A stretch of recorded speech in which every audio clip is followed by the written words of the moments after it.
Hoy tenemos sobre la... Muy buenas y bienvenidos a este nuevo análisis. Hoy tenemos sobre la mesa un tema que tiene bastante miga. Vamos a hablar del sistema de salud de Colombia y más concretamente de una propuesta para arreglar algunas de sus grietas. Tenemos un artículo de Edición Médica fechado hoy mismo, 11 de febrero de 2026, que desgrana un proyecto normativo del Ministerio de Salud. Nuestra misión, como siempre, entender qué problema se busca resolver, cuál es la solución y, sobre todo, qué significa para la gente de a pie. Exacto. El titular ya nos da una pista importante. Habla de un modelo territorial para corregir fallas en el aseguramiento. A ver, vamos a desgranar esto. Básicamente se trata de reorganizar cómo funcionan las entidades promotoras de salud, las EPS. Las famosas EPS, ¿sí? La idea es pasar a un enfoque centrado en las realidades de cada territorio. Suena lógico, pero seguro que no es tan sencillo. Para nada. Solución, sino por el diagnóstico. Y es bastante duro, ¿eh? Habla de fallas estructurales. Una acusación seria. ¿A qué se refieren exactamente? Pues mira, lo interesante es que el documento va muy al grano. Señala 4 problemas muy concretos que además se retroalimentan. Es como una especie de círculo vicioso. A ver, El primero lo llaman fragmentación excesiva de afiliados. Para que nos entendamos, es como si en una ciudad pequeña, en lugar de tener 2 o 3 supermercados grandes y bien surtidos, tuvieras 20 kioscos diminutos. vale. Cada uno con 4 cosas. Ninguno puede operar de forma eficiente, ¿sabes? Entiendo la analogía. Mucha dispersión que al final genera caos, no una competencia sana. Exacto.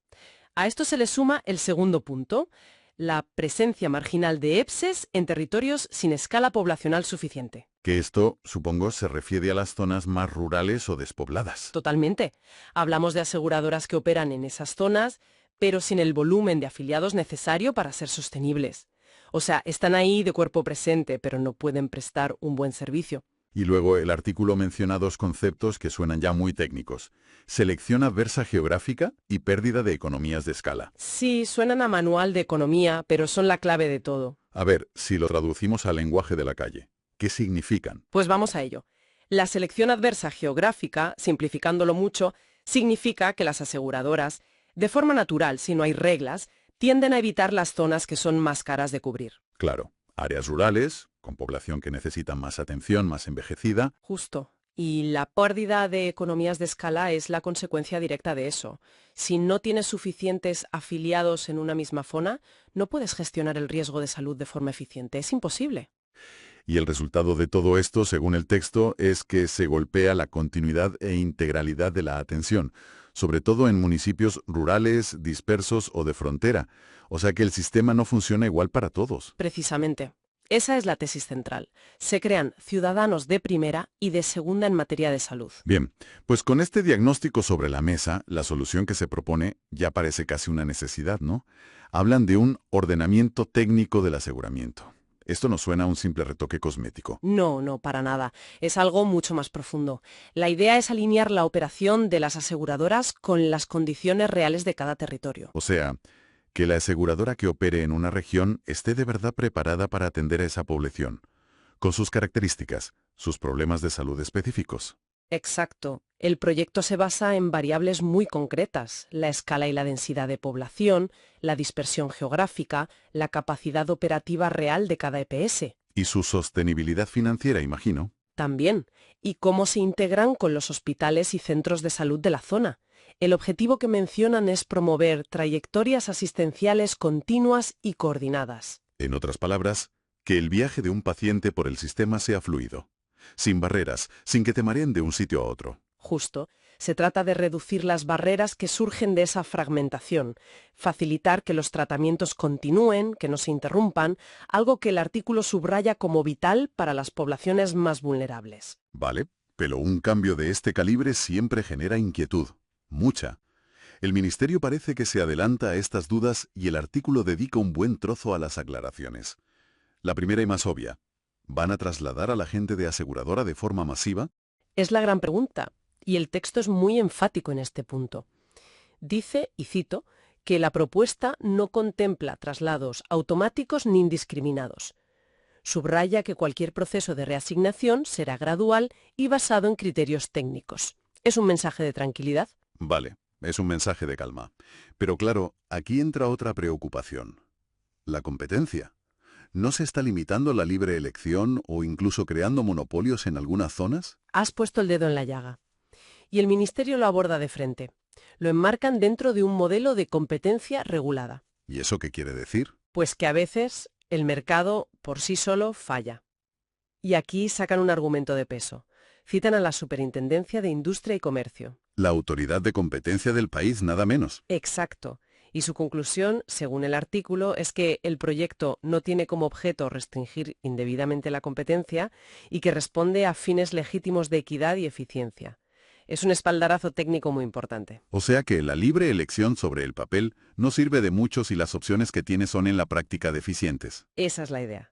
La competencia real se mide en resultados de salud, no en cuántos logos hay en un folleto. Entendido.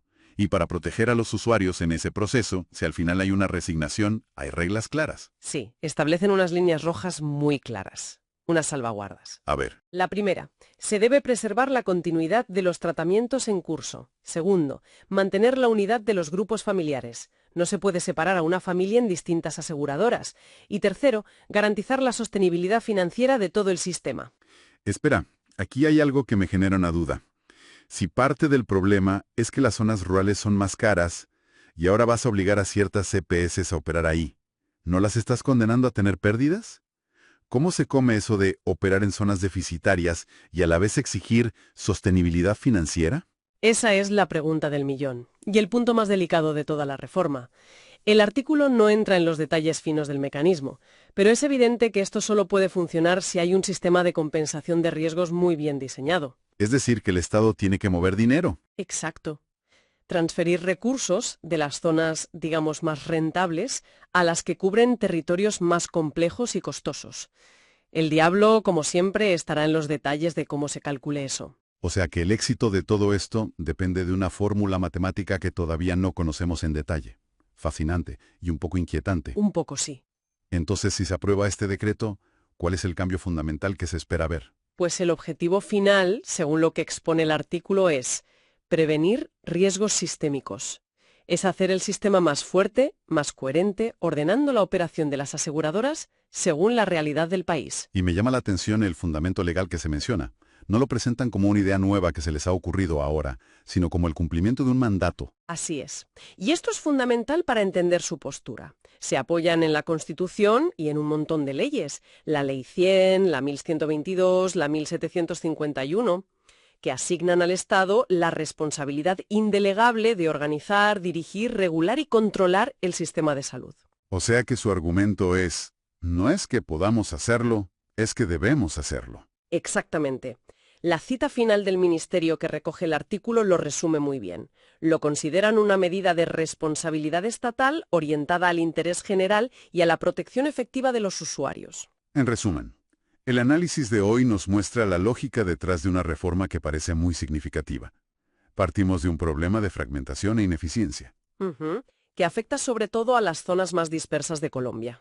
Y la solución propuesta es una reorganización técnica y territorial. No es arbitraria. Y busca una atención más continua y un sistema más robusto. Y todo ello, como decíamos, enmarcado en la responsabilidad constitucional del Estado. Y con esto cerramos el análisis de hoy. Pero, como siempre, dejamos una idea final para la reflexión.